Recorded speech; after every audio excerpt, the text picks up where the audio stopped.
തിരുവനന്തപുരം നഗരത്തിന്റെ മുഖച്ഛായ മാറ്റുന്നതിൽ വലിയ പങ്ക് വഹിച്ചത് കേന്ദ്ര സർക്കാരിന്റെ അമൃത് പദ്ധതിയാണ്.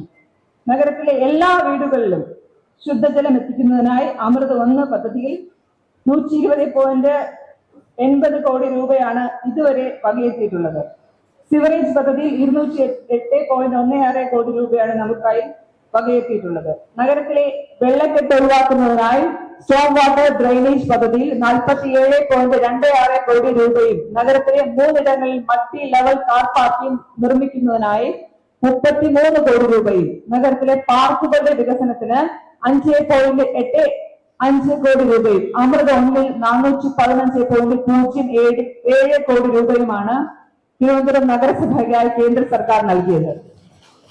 അമൃത് 2.0 പദ്ധതിയിൽ 273.01 കോടി രൂപയുടെ കുടിവെള്ള പദ്ധതികളാണ് തിരുവനന്തപുരത്ത് നടപ്പിലാക്കുന്നത്.